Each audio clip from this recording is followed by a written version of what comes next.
नमस्कार, स्वागत है आप सभी का मेरे चैनल अमृतवाणी में। जैसा कि आप सभी जानते हैं कि जन्माष्टमी आने वाली है और इस अवसर पे अभी हमारा गीता सत्र चल रहा है। तो आज हम गीता का एक दूसरे श्लोक की व्याख्या करेंगे। तो चलिए स्टार्ट करते हैं। इस श्लोक की व्याख्या अखंड ज्योति से ली गई है। मैं वही आपको बताऊंगी जो अखंड ज्योति में व्याख्या की गई है, जो कि पूज्यवल पंडित श्री राम शर्मा की रचना है। यह श्लोक पुरुषोत्तम अध्याय से लिया गया है, जिसमें श्री भगवान कहते हैं, ऊर्ध्वमूलम अधशाखम अश्वत्थम प्राहो अव्यम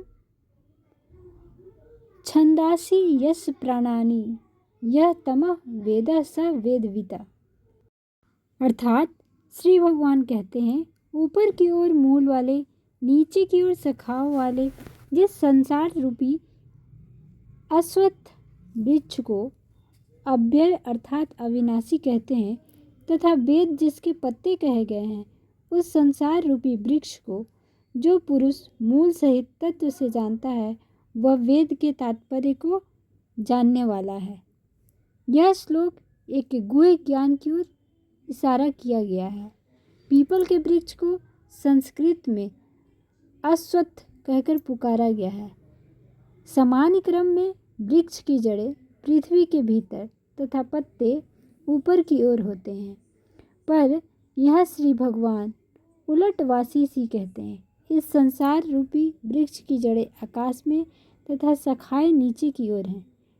पढ़ने सुनने में विचित्र लगने वाली यह बात वस्तुतः उतनी विचित्र नहीं है जितनी दिखाई पड़ती है।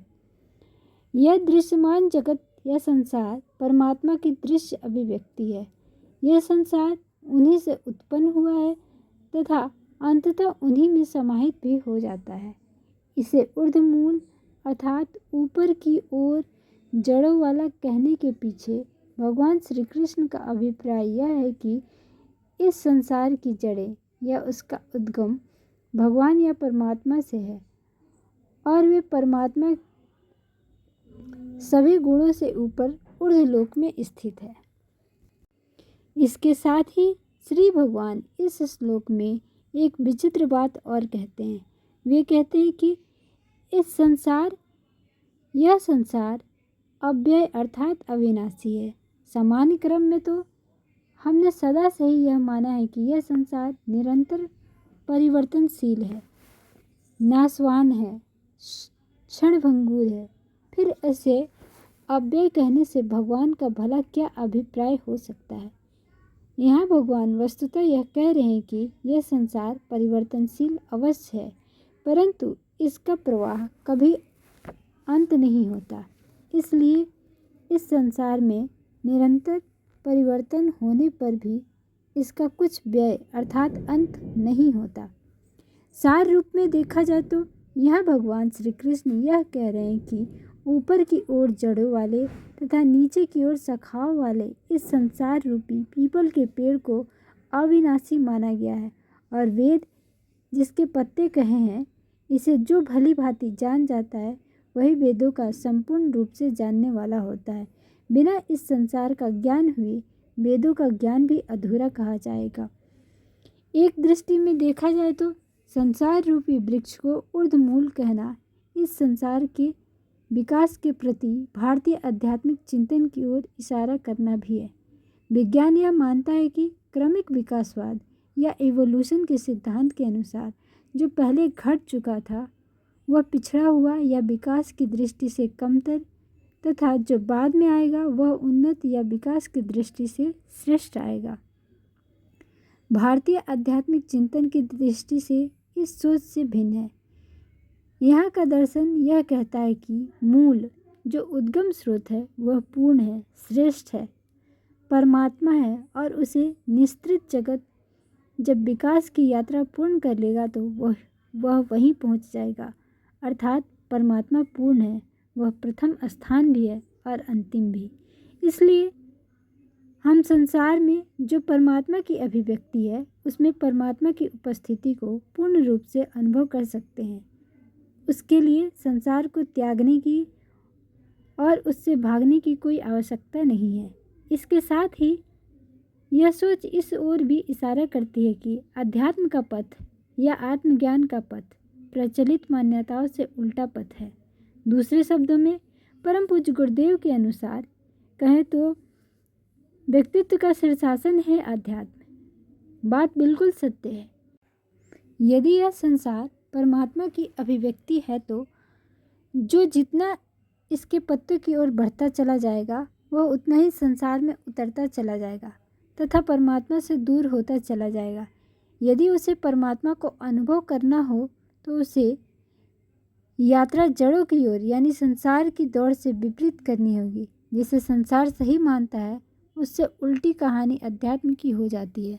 संसार में धन, पद, प्रतिष्ठा मूल्यवान है तो आध्यात्मिक पथ पर निरर्थक है। इसलिए सांसारिक दृष्टि से सफल व्यक्ति आंतरिक या आत्मिक दृष्टि से विफल हो जाते हैं। बाहर से धनी होते हैं पर मन से निर्धन हो जाते हैं। बाहर से जो लोग मुस्कुराते दिखाई पड़ते हैं वे अंदर से दुखी हो जाते हैं। इसके साथ ही भगवान इस सूत्र में वेदों को इस संसार रूपी वृक्ष के पत्ते बताते हैं। पत्ते बताने का अर्थ मात्र इतना ही है कि सच्चा ज्ञान तो जड़ों में है, पत्तों में तो जड़ों की ओर इशारा भर है। और जो पत्तों को ही पेड़ मानकर बैठ जाता है वह कभी जड़ को नहीं जान पाता। पेड़ को जानना हो तो पेड़ के गर्भ में मूल में जाना पड़ता है, जड़ों तक पहुंचना पड़ता है। पत्ते तो झड़ भी जाते हैं पर जड़ें कभी नष्ट नहीं होती। इसी तरह ज्ञान की धारा तो पुरानी भी पड़ जाती है और उसका स्थान नई धारा ले लेती है, परंतु ज्ञान का मूल स्रोत अविनाशी ही रहता है। इसलिए भगवान तो एक ही है, मात्र उन तक पहुंचने के मार्ग भिन्न हो सकते हैं। पत्ते अनेक हो सकते हैं पर जड़ तो एक ही होती है। परमात्मा एक ही है पर उन तक इशारा करने के हमारे माध्यम जरूर अलग अलग हो सकते हैं।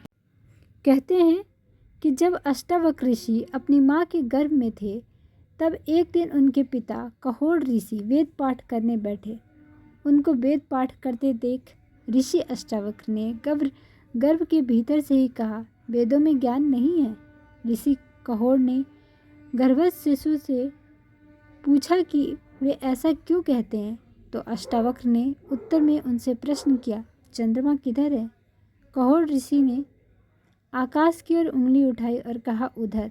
अष्टावक्र ने उत्तर में कहा, पिताजी आपकी उंगली जिस तरह चंद्रमा की ओर इशारा है वैसे ही वेद भी ज्ञान की ओर इशारा है। सच्चा ज्ञान तो आत्मा के अंदर उपलब्ध है। श्री भगवान भी यहाँ इसी सत्य को दोहराते हैं कि वेद इस संसार रूपी वृक्ष के पत्ते हैं और उनका तात्पर्य यही है कि सच्चा ज्ञान तो जड़ों में है। जड़ यानी परमात्मा को जानने वाला भी इस संसार को सम्यक रूप से जान पाता है।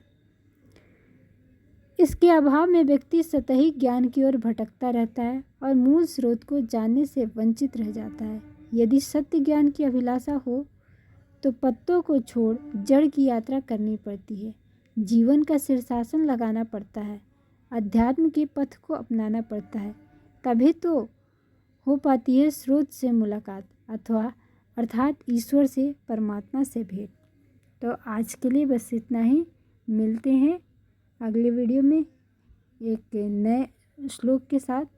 तब तक अपना ध्यान रखिए, खुश रहिए और वीडियो पसंद आई हो तो लाइक करिए, शेयर करिए और चैनल पे पहली बार आए हों तो सब्सक्राइब ज़रूर करिए। वीडियो में अंत तक बने रहने के लिए आपका बहुत बहुत धन्यवाद। आपका दिन शुभ हो।